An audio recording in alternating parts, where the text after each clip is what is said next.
বিসমিল্লাহির রহমানির রহিম। প্রিয় শিক্ষার্থীবৃন্দ, আসসালামু আলাইকুম ওয়া রাহমাতুল্লাহি ওয়া বারাকাতুহু। আশা করি তোমরা সবাই ভালো আছো এবং সুস্থ আছো। Welcome to English class. ইংরেজি ক্লাসে তোমাদের সবাইকে স্বাগত জানাচ্ছি।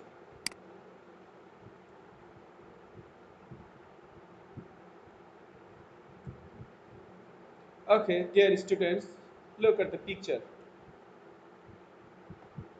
The mountain looks nice.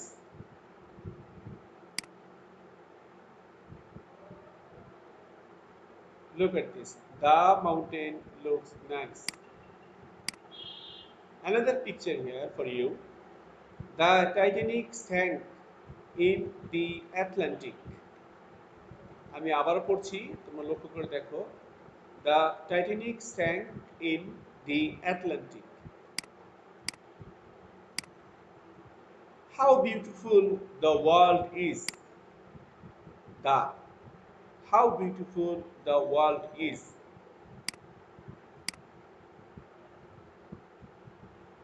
প্রিয় শিক্ষার্থীরা, লক্ষ্য করো, আমি যখন পড়েছি তখন কিছু শব্দগুলোর আগে যে দি শব্দটি ব্যবহার করেছি তার উচ্চারণের মধ্যে তারতম্য ছিল, পার্থক্য ছিল।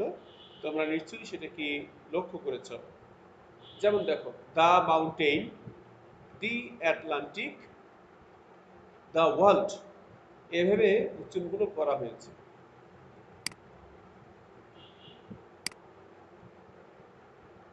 দেখো, ইংলিশ ওয়ার্ডটা হচ্ছে দি, বাট আমরা কখনো দা বলে থাকি। আবার দি, সেটাকে আমরা কখনো দি উচ্চারণ করে থাকি। তাহলে কখনো দা বলা হচ্ছে, কখনো দি বলা হচ্ছে। হোয়াট ডাজ ইট মিন? এর মানে কি? কখন আমরা দা বলবো, কখন আমরা দি বলবো? প্রিয় শিক্ষার্থীবৃন্দ, আসো সেই বিষয়ে তোমাদের সাথে ডিসকাস করব। প্রিয় শিক্ষার্থীবৃন্দ, লক্ষ্য করো, দা উচ্চারণ, স্পেলিং বা বানানটা একই রকম থাকছে, কিন্তু উচ্চারণটা এখানে ভিন্নতর হচ্ছে। কখন আমরা বলছি দা, কখন আমরা বলছি দি। তো সেটা কখন বলবো তোমরা একটু লক্ষ্য করে দেখো। দা উচ্চারণ কখন হবে? যখন কোনো ওয়ার্ড কনসোনেন্ট দিয়ে শুরু হয়, অর্থাৎ বিফোর কনসোনেন্ট যদি হয় দা, তাহলে সেটাকে আমরা দা উচ্চারণ করব। দেখো, এখানে দি উচ্চারণটা হবে দায়ের মতো করে। কখন হবে? কনসোনেন্ট যদি হয়, তাহলে তার আগে দি থাকলে সেটাকে দি উচ্চারণ না করে আমরা প্রোনাউন্সিয়েশন করব দা হিসেবে। আর যদি শব্দটি ভাওয়েল দিয়ে শুরু হয়, ভাওয়েল লেটার দিয়ে শুরু হয়, তাহলে সেক্ষেত্রে তার আগে আমরা দি উচ্চারণ করব। আশা করি তোমরা এই বিষয়টা বুঝতে পেরেছো। মোট কথা হচ্ছে, যদি কোনো ওয়ার্ডের আগে দি থাকে এবং সেক্ষেত্রে যদি কনসোনেন্ট দিয়ে লেটার শুরু হয়, আমরা দা উচ্চারণ করব। যদি ভাওয়েল দিয়ে সেই ওয়ার্ডটি শুরু হয়, সেক্ষেত্রে আমরা দি উচ্চারণ করব। Dear students, just follow these examples. The cow is a domestic animal. এখানে উচ্চারণটা কি হচ্ছে? দায়ের মতো কোন উচ্চারণ হচ্ছে। কেন? কারণ এখানে কনসোনেন্ট সি রয়েছে, সেজন্য আমরা দা উচ্চারণ করব। আশা করি বুঝতে পেরেছ। The apple is a tasty fruit. দেখো, এখানে ডি রয়েছে, কারণ এখানে এ হচ্ছে ভাওয়েল লেটার, সেজন্য এর উচ্চারণটা আমরা দিয়ে করব। তাহলে দেখো, the cow is a domestic animal, এখানে দি শব্দটির আগে দি আমরা পাচ্ছি। যেহেতু এখানে কাউ রয়েছে, আমরা দি না বলে দা উচ্চারণ করব, কারণ কাউ লিখতে গিয়ে কনসোনেন্ট চলে এসেছে। অপরপক্ষে দেখো, the apple is a tasty fruit, apple শব্দ লিখতে গিয়ে এই লেটারটি এখানে ভাওয়েল, তো সেজন্য দি উচ্চারণটা দি এর মতো করেই হবে। প্রিয় শিক্ষার্থীবৃন্দ, আশা করি তোমরা এর পার্থক্যটি বুঝতে পেরেছ। So dear students, our today's lesson is use of definite article the and omission of articles.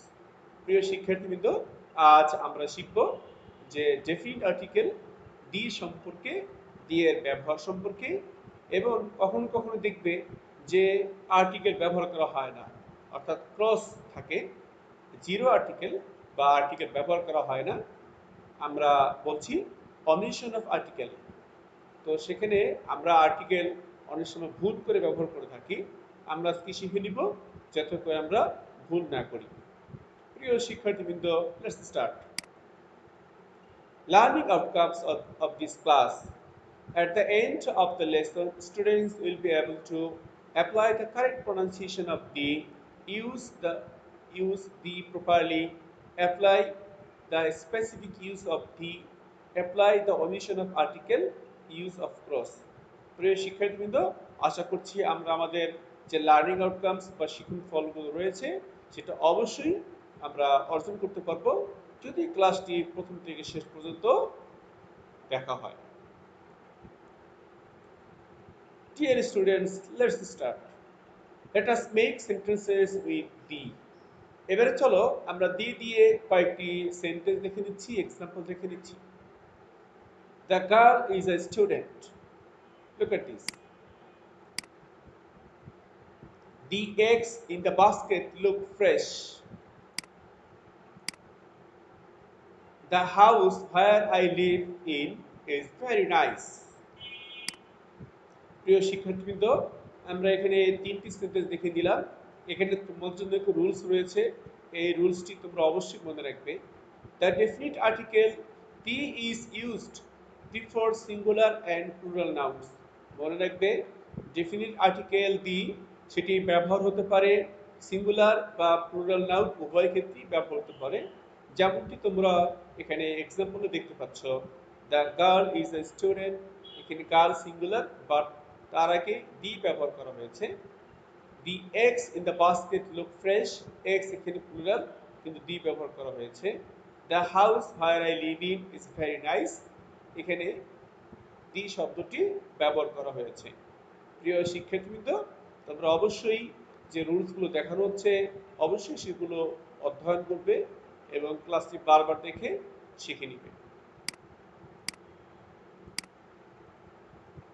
Here students, look at this picture. This is a car. The car is red. Which car? The specific car which is in the above picture. প্রিয় শিক্ষার্থীরা লক্ষ্য করে দেখো, এখানে একটি গাড়ির কথা বলা হয়েছে, দিস ইজ এ কার। পরের সেন্টেন্স বলা হয়েছে দ্য কার ইজ রেড। তাহলে এই যে বলা হলো দ্য কার ইজ রেড, গাড়িটি লাল, কোন গাড়িটির কথা এখানে বলা হচ্ছে? The specific car which is in the above picture, অর্থাৎ নির্দিষ্ট করে যে গাড়িটি এখানে বলা হচ্ছে, উপরে ছবি রয়েছে সেই গাড়িটির কথাই কিন্তু বলা হচ্ছে। প্রথমে এই গাড়িটির সাথে পরিচয় করে দেওয়া হয়েছে, দিস ইজ এ কার, এবং তারপরে এই গাড়ি সম্পর্কে বলা হচ্ছে দ্য কার ইজ রেড। তার মানে নির্দিষ্ট করার ক্ষেত্রেও কিন্তু দি ব্যবহার করা হয়। তা রুলসটা আমরা এখানে পেয়ে যাচ্ছি, লক্ষ্য করে দেখো। The is use to specify something, অর্থাৎ কোনো কিছুকে নির্দিষ্ট করে বোঝানোর জন্য দি ব্যবহার করা হয়। আশা করি এই রুলসটাও তোমরা অবশ্যই শিখে নিবে।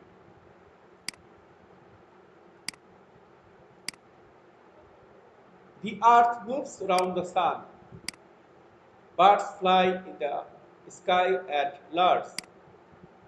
প্রিয় শিক্ষার্থী লক্ষ্য করো, the is used something before unique, universal, natural, অর্থাৎ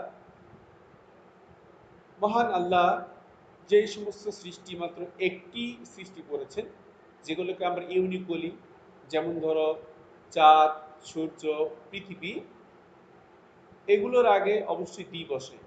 আবার এগুলোকে আমরা বলি ইউনিভার্সাল, অর্থাৎ বৈশ্বিক সত্য বা চিরন্তন সত্য, ন্যাচারাল বা প্রকৃতিগত সত্য। তো এই যে প্রকৃতিতে রয়েছে একটি মতো জিনিস রয়েছে, একটি মতো সৃষ্টি রয়েছে, তার আগে অবশ্যই দি ব্যবহার করতে হয়। তোমরা নিশ্চয়ই এক্সাম্পলে দেখতে পাচ্ছ।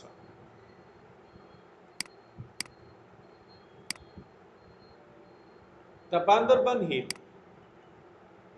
Deer students, look at this picture. এখানে বান্দরবান হিল, বান্দরবান পাহাড়ের একটি ছবি দেখানো হচ্ছে, তারপরে তোমাদেরকে এক্সাম্পল দেখা হচ্ছে। দেখো, দ্য বান্দরবান হিল, তার মানে হচ্ছে the is used before the name of a hill, অর্থাৎ কোনো একটি পাহাড়ের বা কোনো একটি পর্বতের নামের পূর্বে দি ব্যবহার করা হয়।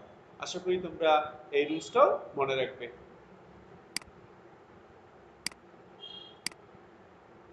The Nile is the gift of Egypt.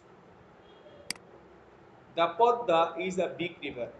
প্রিয় শিক্ষার্থীরা লক্ষ্য করো, দুইটি এক্সাম্পল দেওয়া হয়েছে এবং দুইটি এক্সাম্পলের মধ্যে তোমাদেরকে দুইটি নদীর ছবি দেখানো হয়েছে, মানচিত্রের মাধ্যমে দেখানো হয়েছে। তো দেখো, নদীর নামের আগে কিন্তু দি ব্যবহার করা হয়েছে। তাহলে রুলসটা আমরা কি পাচ্ছি লক্ষ্য করে দেখো, the is used before the name of rivers. নদীর নামের আগে দি ব্যবহার করা হয়। যেমন the Nile is the gift of Egypt, এখানে ইজিপ্ট মানে হচ্ছে মিশর, আর দ্য নাইল মানে নীল নদের কথা বলা হয়েছে। তোমরা নিশ্চয়ই জানো মিশরের বিখ্যাত নীল নদের কথা, এটি পৃথিবী বিখ্যাত নদী, অবশ্যই তোমরা মানচিত্রে দেখতে পাচ্ছ। The Padma is a big river, এখানে পদ্মা আমাদের অনেক বড় একটা নদী, তো নদীর নামের আগে দি বসে, তোমরা অবশ্যই রুলসটিকে মনে রাখবে।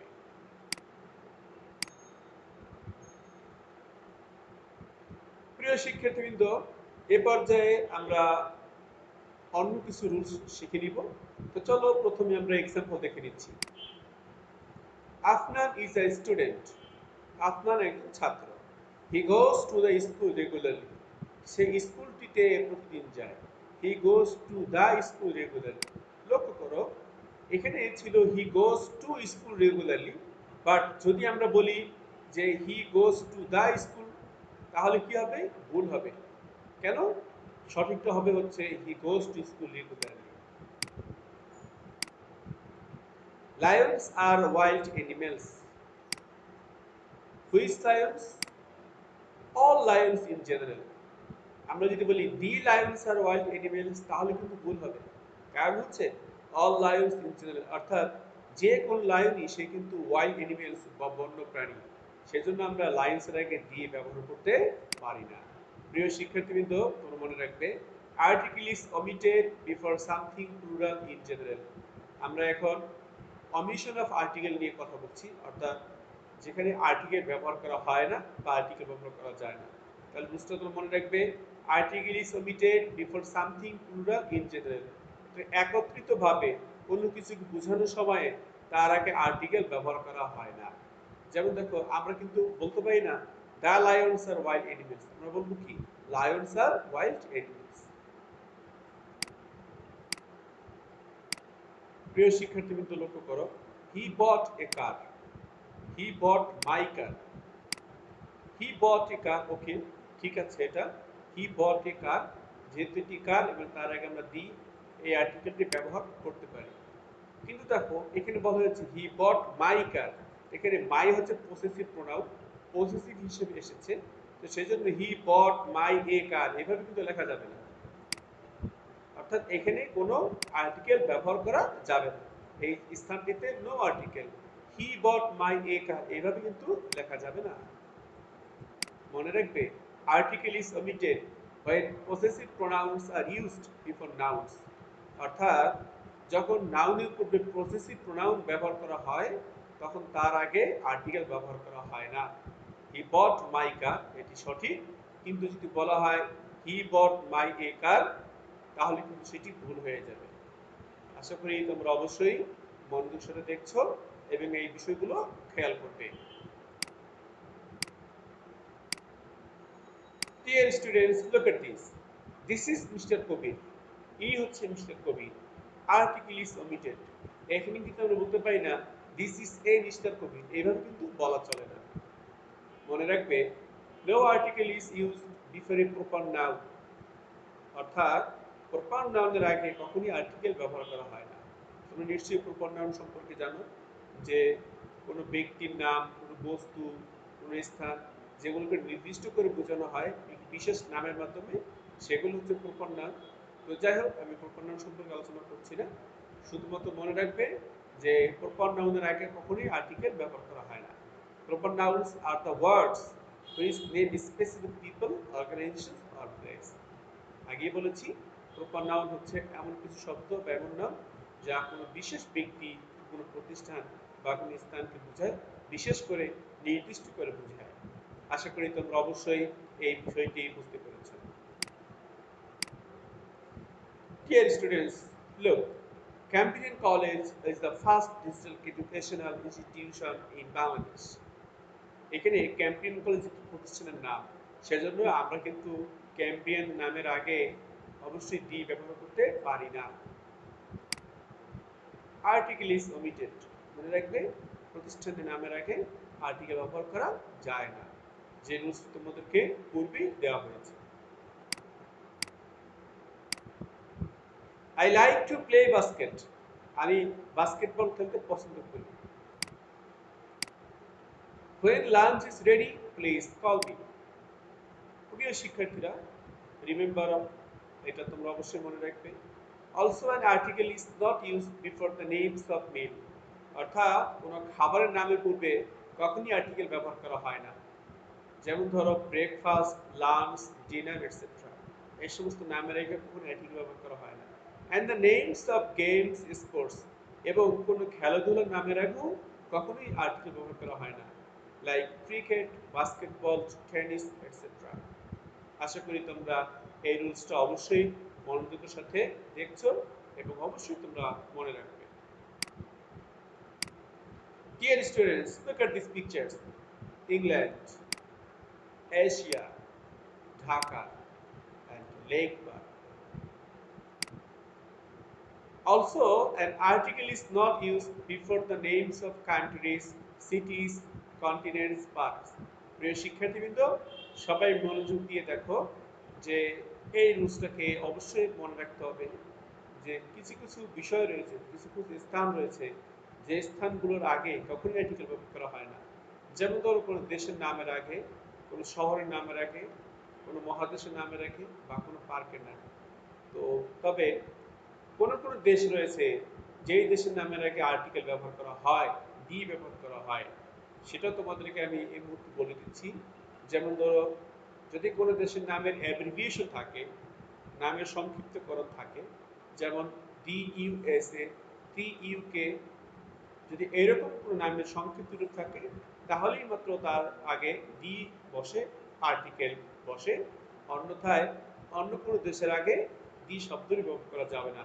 যেমন ধরো দ্য ইন্ডিয়া, দ্য বাংলাদেশ, এভাবে বলা যাবে না, এরকম বললে ভুল হয়ে যাবে। Dear students, follow this. I went to England to enjoy the England tour. England, a country. England হচ্ছে এখানে একটি দেশ এবং দেশের নাম বোঝাচ্ছে। আর্টিকেল ওমিটেড, তার আগে তুমি অবশ্যই আর্টিকেল ব্যবহার করতে পারবে না। But look at this, England tour, not a country. এখানে ইংল্যান্ড ট্যুরের কথা বলেছি, ইংল্যান্ড ভ্রমণ। তো ইংল্যান্ড ভ্রমণের কথা বলা হয়েছে, ইংল্যান্ড যে একটি দেশ সেই কথা কিন্তু এখানে বলা হয়েছে, বাট এখানে কিন্তু সেই কথাটি বলা হয়নি।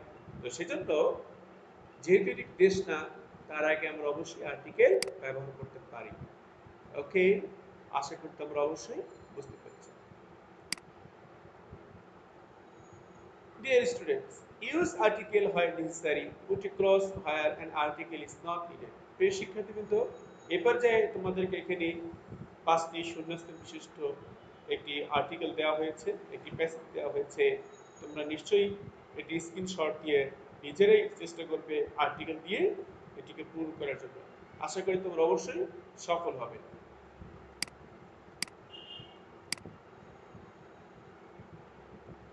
Dear students, look at this picture. Shere Bangla, A.K. Fazlul Haq. Shere Bangla means the tiger of Bengal. Abul Qasim Fazlul Haq was titled as Shere Bangla A.K. Fazlul Haq. Also, an article is not used before titles when the person's name is mentioned. মনে রাখবে যে যখন কোনো ব্যক্তির title দেয়া থাকে, অর্থাৎ নামের সাথে আরো উপনাম দেয়া থাকে, বিশেষ কোনো উপাধি, কোনো পদ পদবি দেয়া থাকে, তো তার আগে আমরা আর্টিকেল ব্যবহার করতে পারি না, আর্টিকেল ব্যবহার করা হয় না যদি নামটা উল্লেখ থাকে। যেমন লক্ষ্য করো, আবুল কাসেম ফজলুল্লাহ ওয়াজ টাইটেলড অ্যাজ শেরে বাংলা A.K. ফজলুল্লাহ। তো এখানে অ্যাজ ডি কিন্তু ব্যবহার করা যাবে না, মনে রাখবে। An article is not used before titles when the person's name is mentioned.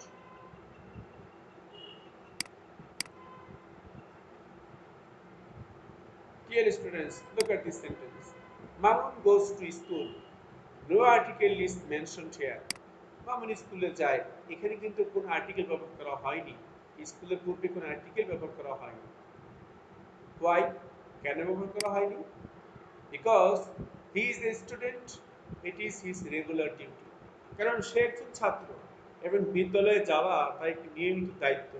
সে নিয়মিত স্কুলে যায়, এটি তার একটি রেগুলার ডিউটি। এটি তার সচরাচর যে কাজটি করে থাকে তারই একটি অংশ বিশেষ। Remember this.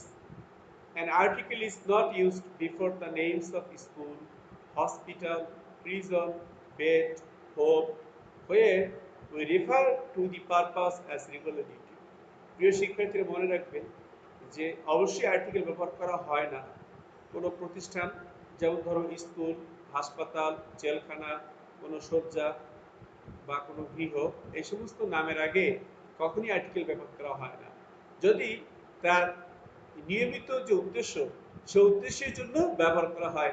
উদ্দেশ্যের কথা এখানে বলা হয়, যেমনটি উপরে সেন্টেন্সে তোমাদেরকে দেওয়া হয়েছে, Mamun goes to school, Mamun স্কুলে যায়। তো এটি তার রেগুলার ডিউটি, সেই জন্যই স্কুলের নামের আগে কখনোই আর্টিকেল ব্যবহার করা যাবে না। Look at this. Mamun's father went to the school to collect his report. এই সেন্টেন্সগুলো লক্ষ্য করে দেখো, Mamun's father went to the school, তাহলে দেখো স্কুলের কিন্তু দি ব্যবহার করেছে, to collect his report. Why is article used here, তাহলে এখানে আর্টিকেলটি কেন ব্যবহার করা হলো?